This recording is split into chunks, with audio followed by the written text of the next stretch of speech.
कमरे की हवा में कनकहा तनाव तैर रहा था, इतना घना कि जैसे कोई अदृश्य धागा हर सांस के साथ कसता जा रहा हो। मायरा ने सामने बैठे बिल्डर्स की टीम को ठंडी निगाहों से देखा और फिर धीमी लेकिन धारदार आवाज में बोली, को भी फायदा और हमें भी, बस इसीलिए मुझे बिल्डर्स पर जरा भी भरोसा नहीं होता। उसकी उंगलियां टेबल पर हल्के हल्के थाप दे रही थीं, मानो हर थाप एक चेतावनी हो। आप लोग दिखाते तो ऐसे हैं जैसे आप सामने वाले के लिए महा कंसर्न हैं, पर इन रियलिटी आप बस बसे बसाए घरों को तोड़ना जानते हैं। कमरे में बैठे लोग असहज होकर कुर्सियों पर खिसकने लगे, कोई फाइल पलटने लगा, कोई पानी का गिलास उठाकर होंठ भिगोने लगा, लेकिन मायरा की नजरें किसी शिकारी की तरह हर चेहरे को पड़ रही थी। एनीवे, उसने कुर्सी की बैग से हटकर सीधा बैठते हुए कहा, मेरी डिमांड बहुत सिंपल है। अगर इस रीडेवलपमेंट से मेरे मोहल्ले वालों का कोई फायदा नहीं होता तो ये मीटिंग वेस्ट ऑफ टाइम है। उसके शब्दों में सिर्फ जिद नहीं थी, उसमें एक पुराना जख्म भी छुपा था जो शायद अभी तक भरा नहीं था। सामने बैठे मैनेजर ने गला खंखारते हुए कहा, मैम, हम थोड़े कंफ्यूज्ड हैं। इस फाइल के हिसाब से जो गराज के ओनर का नाम था वो अभिनंदन गटारिया था। बस यही वो पल था जब कमरे का तापमान जैसे अचानक गिर गया। मायरा की आंखों में एक पल को चमक कौंधी, खतरनाक, चुभती हुई चमक। उसने बेहद संयत स्वर में जवाब दिया, मैंने गटारिया जी से गराज खरीद लिया था। रिसेंटली मैंने इसका लोन भी चुकाया है।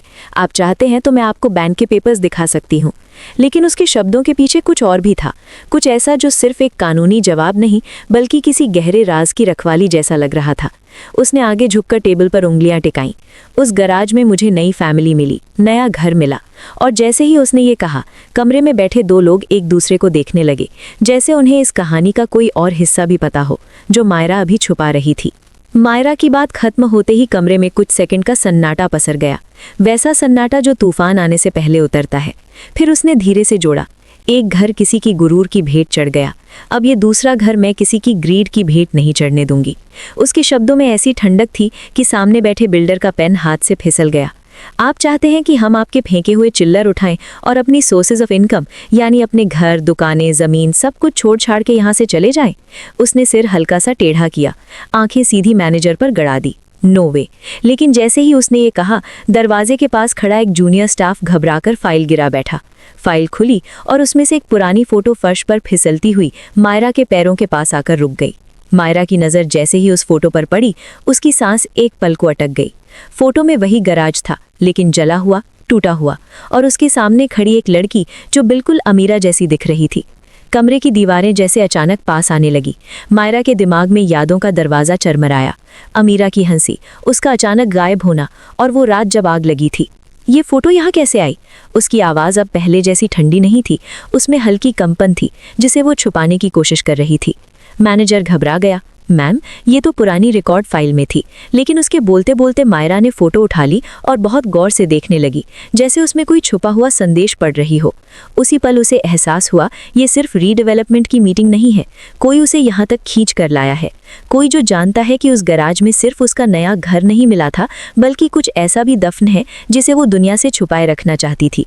मायरा की उंगलियां फोटो के किनारों को कसकर पकड़ चुकी थी, लेकिन उसके चेहरे पर अब फिर वही सख्त मुखौटा लौट आया था। अंदर चाहे जितना तूफान उठ रहा हो, बाहर वो पत्थर बनी बैठी थी। तभी उसके दिमाग में अमीरा की आवाज़ गूंज उठी, वही पुरानी चुलबुली आवाज़, और उसके साथ वो अधूरी बात जो अमीरा उस रात कहना चाहती थी। एक ठंडी सिहरन उसकी रीढ़ में दौड़ गई। क्या ये सब महज संयोग था या कोई खेल खेल रहा था? उसने धीरे से फोटो फाइल में वापस रख दी और कुर्सी से उठ खड़ी हुई।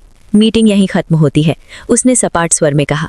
लेकिन जाते जाते उसकी नज़र एक बार फिर उस टीम पर गई, जैसे वो किसी एक चेहरे को पहचानने की कोशिश कर रही हो। बाहर कॉरिडोर में कदम रखते ही उसे लगा जैसे कोई उसे देख रहा है। उसने पलट कर देखा, कॉरिडोर खाली था, लेकिन दूर लगे सीसीटीवी कैमरे की लाल बत्ती टिमटिमा रही थी।